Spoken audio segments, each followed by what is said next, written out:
Hello friends, तो next अपन बात करते हैं कुछ डिजीज़ की।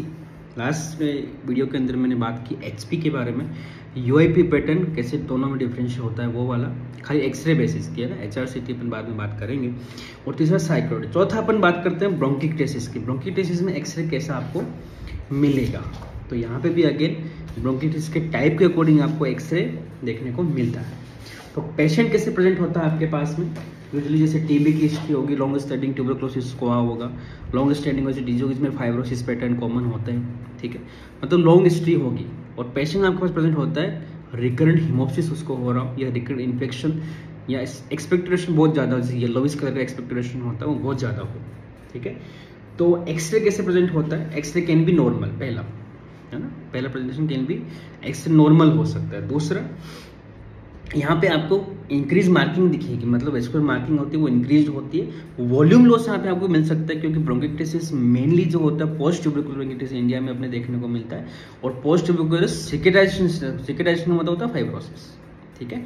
तो पोस्ट सिकेटाइजेशन ब्रोंकिक्टेसिस यहाँ पे आपको मिल सकता है। प्रो सिकेटाइजेशन कोलैप्स के साथ में ब्रोंकिक्टेसिस आपको मिल सकता है। तो मेनली वॉल्यूम लॉस यहाँ पे साथ में रहता है। अब जो ब्रोंकिटिस होता है उसको थोड़ा सा अपन अंदर थोड़ा समझते हैं, एयरवेज लेवल पे अपन थोड़ा सा समझते हैं। तो जो आपकी एयरवेज होती है यहाँ पे परमानेंट डायलिटेशन एंड डिस्ट्रक्शन हो गया एयरवेज का, ठीक है, ठीक है। प्रोक्सिमल टू जो रेस्पिरेटरी एयरवेज है उसके प्रोक्सिमल अपन यहाँ पे बात कर रहे हैं। डिस्टल टू रहेगा तो उसको अपन एम्फाइसीमा बोलेंगे, तो अपन प्रोक्सिमल यहाँ पे बात कर रहे हैं। तो आपका जो पैटर्न है यहाँ पे एक्सरे में, मेनली एक्सरे में अपन नहीं बोलते, लेकिन फिर भी मैं एक दो पैटर्न बता देता हूँ। मेनली सिटी बेसिस होता है ब्रोंकिक्टेसिस भी, लेकिन सिस्टिक पैटर्न आपको मिल सकता है, जैसे गोल गोल गोल गोल गोल गोल गोल गोल मल्टीपल सिस्ट आपको एक्सरे में मिलती है, जैसे round round round round cyst आपको मिलती है, तो उसको आप ब्रोंकिक्टेसिस बोल सकते हो। और मेनली सेंटर टाइप सेंटर के आसपास होती है, अपर लोब में भी हो सकती है। अपर लोब मुझे दिखती नहीं है कि बोन्स ज़्यादा रहती है, मेनली यहाँ पे होता है तो आपको क्लियरली दिख जाता है। तो सिस्टिक टाइप रहता है, उसको अपन सिस्टिक ब्रोंकिक्टेसिस बोलते। तो रिंग शेडोज या वही सिस्टिक टाइप शेडोज आपको मिलती है। रिंग मैंने क्यों यूज किया, सिस्टिक आप बोल सकते हो कि यूजुअली सिस्ट की साइज छोटी होती है, यहाँ पे आपको बड़ी दिखती है थोड़ी, है ना, इसलिए आपको ब्रोंकिक्टेसिस का शक होता है। तो सिस्ट यूजुअली पेरेन्काइमल कंडीशन होती है, एक ऐसी कंडीशन जहाँ पे जो पेरेन्काइमा में एयर स्पेस होता है, अपन आगे बात करेंगे उसके बारे में।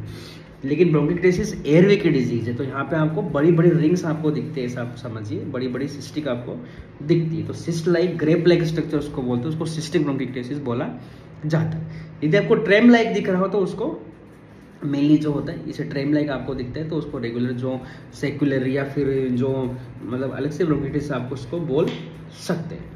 कभी कभी आपको फिंगर इन ग्लव यहाँ पे साइन दिखता है, लेकिन finger in glove mainly city में डिस्क्राइब होता है। लेकिन कभी कभी आपको यहाँ मिल सकता है कि थिक लाइन आपको दिख रही हो कि हाँ मतलब जो है उसके अंदर, तो फिंगर इन ग्लव का मतलब क्या होगा, जो आपकी एयरवेज है उसके अंदर थिक म्यूकस फिल है, ठीक है। मेनली सिटी में आपको दिखेगी, कभी कभी एक्सरे में भी आपको दिख सकता है। साथ में एटेलेक्टेक्सिस मैंने बताया कॉमन होते हैं, पोस्ट सिकेटाइजेशन कोलैप्स यहाँ पे कॉमन होते हैं। डिफ्यूज लंग फाइब्रोसिस साथ में आपको मिल सकता है, मेनली पोस्ट ट्यूबरकुलर कंडीशंस में आपको मिलता है, ठीक है।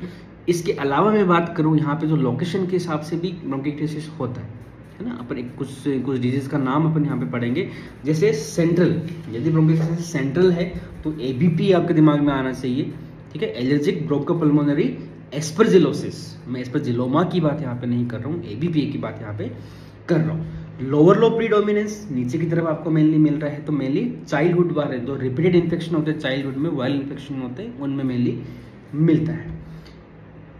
First to fourth order bronchi, मतलब ट्रेकिया इन्वॉल्व है, साथ में मेन स्टेम ब्रोंकस इन्वॉल्व है, और फोर्थ तक आपका इन्वॉल्व है। तो ठीक ट्रेकिया मतलब चौड़ी होगी, ये चौड़ी हो गई, तो ये ओनली मुनिर-कुम सिंड्रोम में आपको मिलता है। तो वो टॉर्चेस साथ में रहती है, उसको ब्रोंकिटिस आप बोल सकते हो, ठीक है।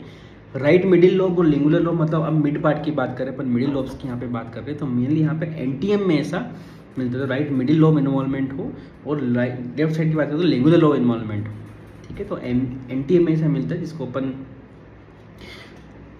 लेडी विंटरमैन सिंड्रोम भी बोलते हैं। जो थिन फेयर जो लेडीज होती है, फीमेल पेशेंट होता है, जो यंग पेशेंट होती है, young female thin fair ladies होती हैं, उनमें मेनली मिलता है।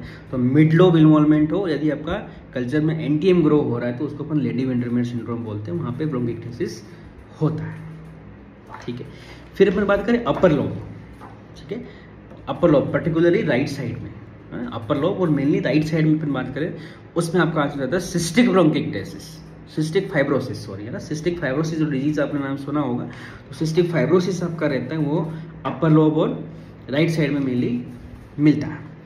फिर आता है आपका पोस्ट ट्यूबरकुलर ब्रोंकिटिस। तो पोस्ट ट्यूबरकुलर में बात करूँ, मोस्ट कॉमन ब्रोंकिटिस टाइप का पोस्ट ट्यूबरकुलर होता है। तो मेनली जो मैंने बताया था primary TB, post primary TB, तो पोस्ट प्राइमरी टीबी में आपको ब्रोंकिटिस मिलता है। पोस्ट प्राइमरी टीबी की मोस्ट कॉमन साइड क्या होती है, apico posterior segment of upper lobe and superior segment of lower lobe, ठीक है। तो यहीं पे ही ब्रोंकिटिस भी आपको मिलता है। फिर आता है सार्कोइडोसिस। सार्कोइडोसिस के अंदर भी मेनली अपर लोब इन्वॉल्वमेंट होता है, तो यहाँ पे भी आपको अपर लोब प्रीडोमिनेंस ही मिलता है। सार्कोइडोसिस के अंदर आपको टेक्सुअल ब्रोंकिटिस अपर लोब प्रीडोमिनेंस मिलता है। इसका जस्ट ऑपोजिट होगा यूआईपी पैटर्न। यूआईपी पैटर्न में लोअर लोब टेक्सुअल ब्रोंकिटिस वहाँ पे भी हो सकता है। कॉमनेस्ट आपका हो गया यहाँ पे लोअर लोब प्रीडोमिनेंस। तो ओवरऑल पूरे वर्ल्ड की बात करूँ तो कॉमनेस्ट मेनली यूआईपी होता है, लेकिन इंडिया के अंदर अपना कॉमनेस्ट ट्यूबरकुलोसिस ज़्यादा कॉमन है, तो यहाँ पे कॉमनेस्ट अपन अपर लोब ब्रोंकिटिस को ज़्यादा कॉमन मानते हैं, ठीक है। तो ये होगी ब्रोंकिटिस के बारे में बात है। फिर अपन बात करें PCP pneumonia. What is PCP?